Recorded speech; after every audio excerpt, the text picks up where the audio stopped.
A União Europeia precisa de uma agenda social corajosa para revitalizar o pacto ecológico. A política de migração deve ser revista no que toca aos acordos financeiros com países autocráticos. Ideias defendidas por Nicolas Schmit, o principal candidato dos socialistas e democratas às eleições europeias e nosso convidado em Global Conversation. Nicolas Schmit, muito obrigada por ter aceito o nosso convite. Depois de 5 anos na pasta do Emprego e Direitos Sociais, sob a direção de Ursula von der Leyen, por que é que decidiu candidatar-se à presidência da Comissão Europeia?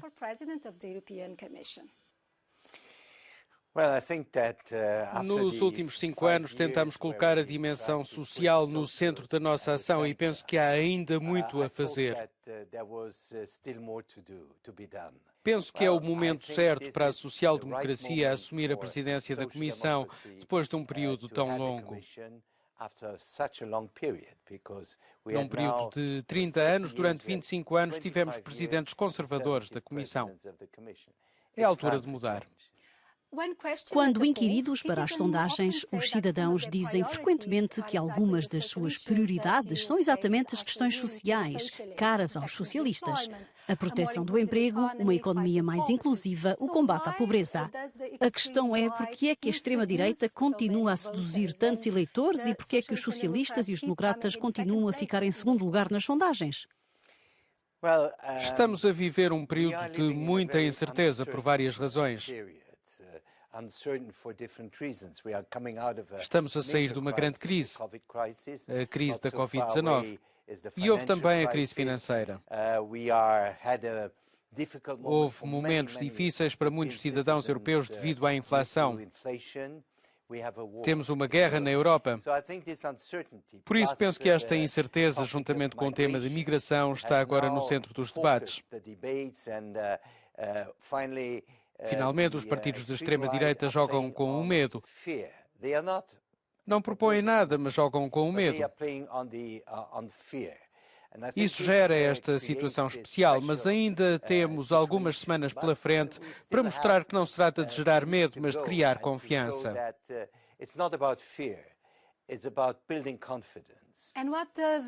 Quais são as propostas dos socialistas e democratas que podem dar essa sensação de confiança e segurança? Em primeiro lugar, somos muito claros em matéria de política social. Queremos continuar a desenvolver uma política social muito ativa. Temos de voltar a unir as nossas sociedades. Trata-se de coesão social e justiça social. A segunda questão é combinar a política social com o pacto ecológico. Temos de salientar mais a dimensão social do Pacto Ecológico, bem como a dimensão económica e industrial do Pacto Ecológico. Isso está no nosso programa. Em terceiro lugar, trata-se de afirmar claramente o nosso forte empenho na democracia. Na agenda social, conseguiu aprovar algumas diretivas novas: salário mínimo adequado, trabalho em plataformas digitais, transparência salarial. Mas depois foram bastante diluídas pelos governos. Sente-se frustrado com a dificuldade em fazer com que a legislação mais inovadora chegue efetivamente à vida das pessoas?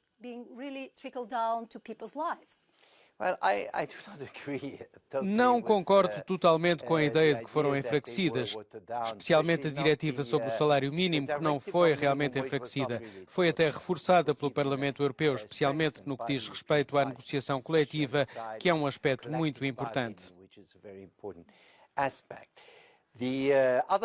A diretiva das plataformas digitais foi um pouco atenuada.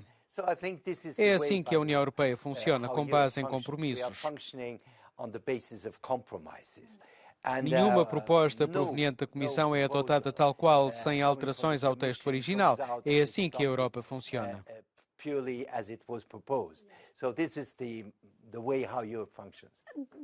Acha que aumentar os subsídios à indústria, ser mais corajoso com os Estados Unidos e a China para proteger as nossas indústrias, os nossos empregos, empregos de qualidade, como referiu, é algo que só seria possível através de um fundo de investimento? Temos de direcionar apoios e subsídios, especialmente para um certo número de desenvolvimentos tecnológicos, para a inovação, para a transformação de processos e produtos inovadores no mercado.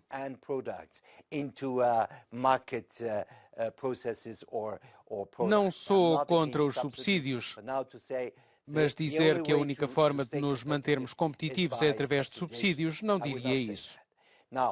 É óbvio que a Europa precisa de capacidade de investimento, porque quando estamos a competir com os Estados Unidos ou a China, eles investem enormes quantidades de dinheiro. Quando comparamos o investimento dos Estados Unidos em inteligência artificial em determinadas tecnologias, incluindo as tecnologias verdes, a Europa está muito atrasada. E neste domínio penso que temos de fazer mais. É por isso que precisamos de uma capacidade de investimento, porque de outra forma a Europa não está a acompanhar ou mesmo a liderar certas indústrias, o que deveria acontecer. Há sempre o receio de uma possível guerra comercial com a China. A Presidente da Comissão Europeia afirmou que poderá utilizar todos os instrumentos de defesa comercial disponíveis. Acha que existe o perigo de uma guerra comercial com a China? E como podemos contrabalançar esses subsídios e práticas desleais?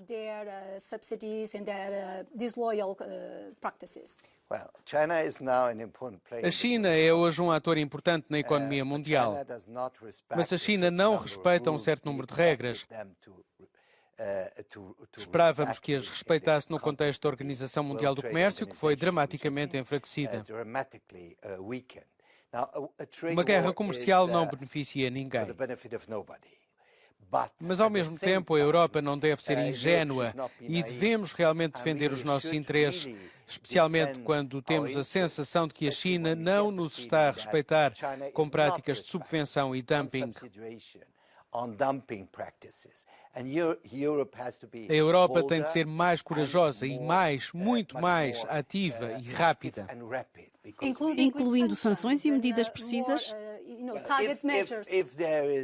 Se houver um problema de dumping, como acontece nomeadamente com algumas tecnologias ligadas às tecnologias verdes, como os painéis solares, estamos a esperar demasiado tempo. Não estamos a reagir de forma suficientemente rápida. Por isso, penso que a Europa, neste novo contexto global, tem de ser mais corajosa. Mas, ao mesmo tempo, penso que temos de continuar a falar com a China. Eles investem, criam emprego. Está preocupado com isso? Alguns Estados-membros estão muito interessados em receber investimento chinês. Sim, eu sei, especialmente no que se refere aos automóveis. A Hungria está agora a atrair a indústria automóvel da China. Não estou preocupado. Penso que as empresas europeias continuam a investir fortemente na China, por isso não podemos dizer que investimos na China, mas que não podem investir aqui. É sempre uma questão de reciprocidade, e esta questão de reciprocidade tem de ser colocada com mais ênfase no centro da nossa relação com a China. Falemos de outro setor. Se não estou em erro, ouvi dizer que o seu emprego de sonho em criança era ser agricultor.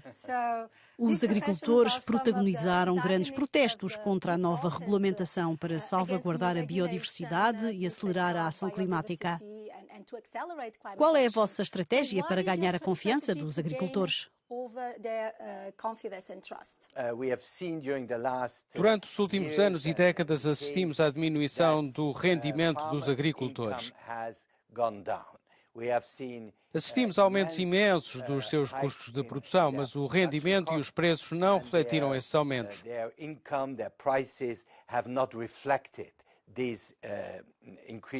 Penso que temos de refletir. Até que ponto a ideia de um funcionamento puro do mercado é adequada? Porque isso penaliza muitos agricultores. Em muitos casos, os pequenos e médios agricultores têm grandes dificuldades. Daria mais apoio tecnológico e financeiro a esses agricultores? Essa é outra questão. Como apoiar a transformação do nosso setor agrícola, da nossa agricultura? A introdução da tecnologia também é obviamente importante. Estamos a desenvolver a inteligência artificial. Como é que os agricultores podem ser apoiados pela inteligência artificial ou por outros meios tecnológicos? E no final há também a burocracia. Se o agricultor passa mais tempo no escritório do que no campo, isso não é normal.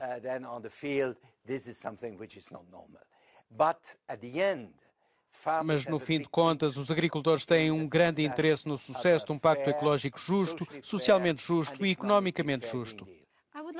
Gostaria de abordar o novo pacto sobre migração e asilo. Foi muito complicado, demorou 2 anos.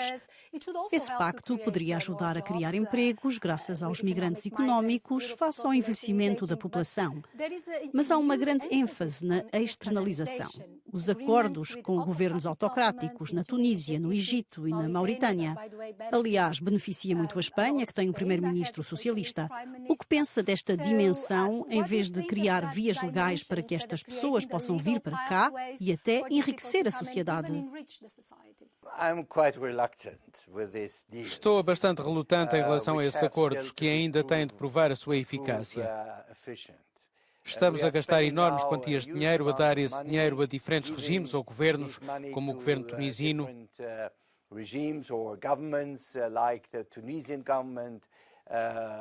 Sabemos que as autoridades locais estão a tratar muito mal os refugiados. Temos ainda o problema da Líbia, onde não existe um verdadeiro governo, há mesmo 2 governos.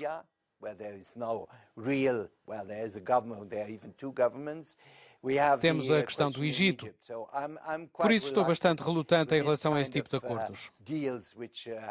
Devem ser revistos ou anulados? Penso que temos de os rever, o que pode ser feito de forma diferente, porque também não sabemos exatamente como o dinheiro é utilizado. Essa é outra questão. Ouvi dizer que também houve um acordo com o Líbano para manter os sírios longe da Europa.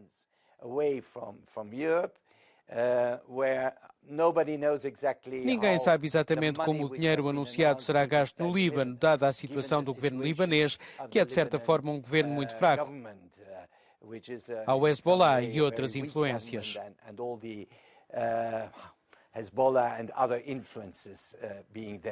Para si, trata-se mais de supervisionar o que está a ser feito, mas a Europa não vai avançar para um modelo como o do Reino Unido, o modelo Ruanda. Temos a Itália a fazer acordos com a Albânia, que não faz parte da União. Sou absolutamente contra aquilo a que chamamos o modelo Ruanda. É contra os direitos básicos e os direitos fundamentais em que a Europa assenta. Delegar o tratamento dos refugiados no Ruanda ou no Vietnã.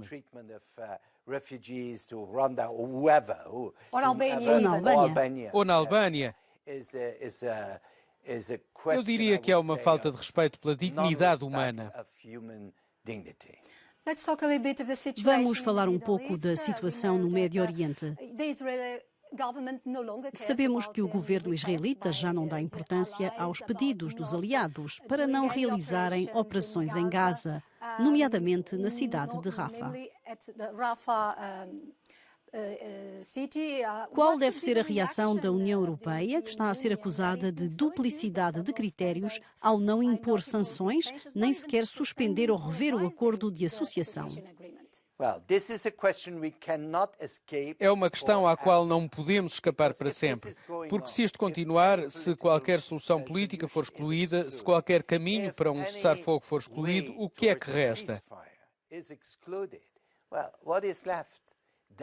Tem de haver algum tipo de sinal forte. Caso contrário, concordo plenamente consigo, há 2 pesos e 2 medidas e não podemos permitir-nos 2 pesos e 2 medidas.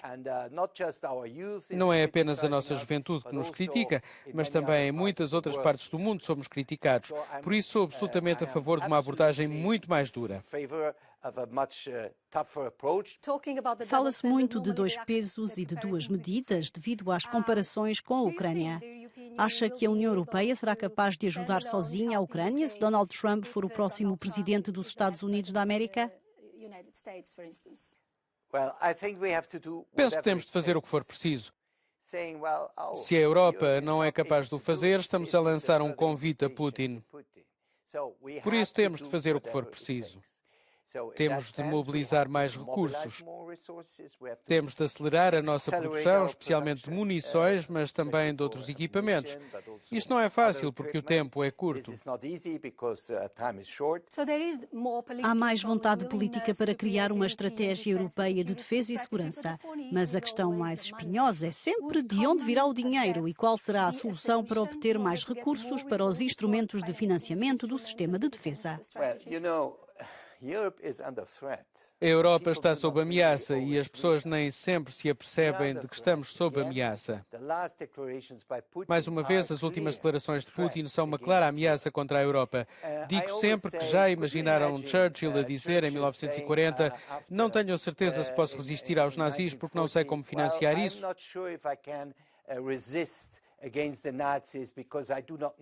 Conseguem imaginar uma coisa dessas? Não.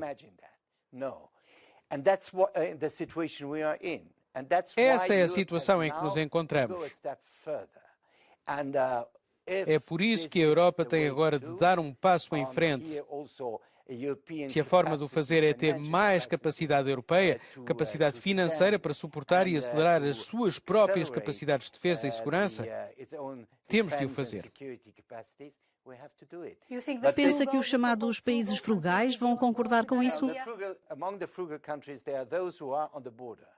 Entre os países frugais há aqueles que estão na fronteira. Os finlandeses, os suecos estão na fronteira. E a propósito, estamos todos na fronteira. E penso que esta é uma questão essencial, diria mesmo de certa forma existencial para a Europa atual. Se Putin ganhar esta guerra, teremos muitas surpresas, surpresas muito perigosas. É por isso que as decisões têm de ser tomadas agora. Não se trata de discutir o tipo de segurança, de defesa de que precisaremos nos próximos 10 anos. Não. Temos de tomar uma decisão porque a ameaça é atual. Não é daqui a 10 anos, é cotidiana. Estamos a aproximar-nos da data das eleições. A ascensão da extrema-direita é provável. Provavelmente terão uma maior representação no Parlamento Europeu. Quais devem ser os limites das alianças? Ursula von der Leyen disse que o seu partido, o PPE, poderia considerar a possibilidade de obter o apoio dos ultraconservadores do grupo dos conservadores e reformistas europeus. Nesse caso, os socialistas deveriam ser automaticamente excluídos de uma tal coligação? Está fora de questão. Sou muito claro quanto a isso. Não há forma de chegar a um acordo ou qualquer outra coisa com a extrema-direita. Reparei que no seio do PPE faz-se uma distinção muito especial entre a extrema-direita decente e a extrema-direita pária. Quando olho para a chamada extrema-direita decente, quem são essas pessoas? São o Vox, admiradores de Franco, admiradores de Mussolini.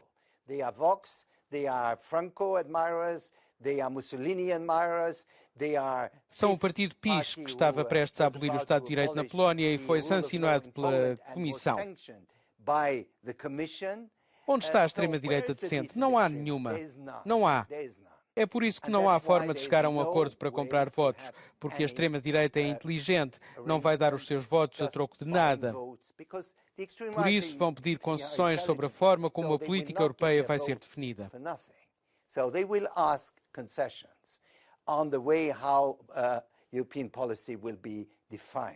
A agenda moderada de von der Leyen deixaria de ser moderada. Não sou a favor de uma agenda moderada, mas sim de uma agenda corajosa. Não se trata de moderação. Em comparação com a extrema-direita. Num período em que temos tantas dificuldades e problemas, eles iriam realmente tentar influenciar esta agenda. O conceito da Europa da extrema-direita é fundamentalmente diferente do dos sociais-democratas. Mas suponho que agora já não tenho a certeza da concepção do PPE, porque a concepção do PPE está muito ligada aos antigos democratas cristãos. Sei que para os verdadeiros democratas cristãos está fora de questão ter uma aliança com qualquer forma de extrema-direita. Essa é também a nossa posição, sou muito claro. Não há forma de nos entendermos nesse ponto.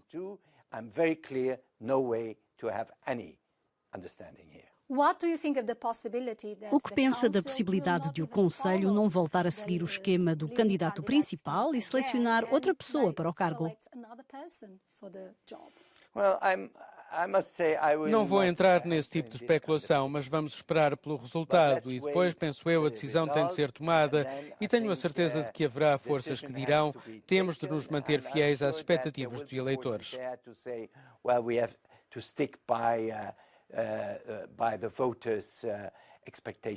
Mr. Nicholas Schmid, thank you very much for your presence on the Global Conversation. Thank you. Thank you.